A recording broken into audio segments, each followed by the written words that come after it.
Dobré správy prichádzajú. V októbri sa znížila inflácia v eurozóne na 2,9%, čo už je veľmi blízko cieľom Európskej centrálnej banky, a to 2%.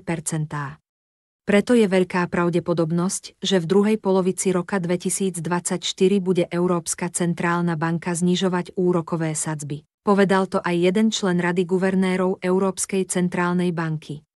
Zároveň to bude mať aj pozitívny vplyv na úrokové sadzby na Slovensku, ktoré sa tiež môžu začať znižovať. Ďalšou pozitívnou správou je, že sa začal zvyšovať aj index dostupnosti bývania. Na ten majú vplyv 3 faktory. Ceny nehnuteľností, nominálna mzda a dostupnosť hypoték.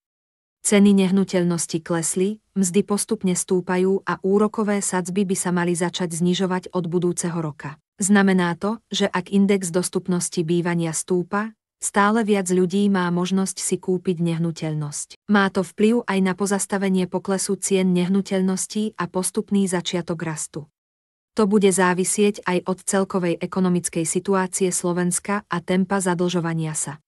Ak uvažujete, či kúpiť alebo počkať, tak je čas začať sledovať trh a v prípade vhodnej nehnuteľnosti vážne uvažovať o kúpe. Stále je ešte čas na zjednanie dobrej ceny. Každý utorok sa môžete tešiť na nové realitné informácie na našich sociálnych sieťach.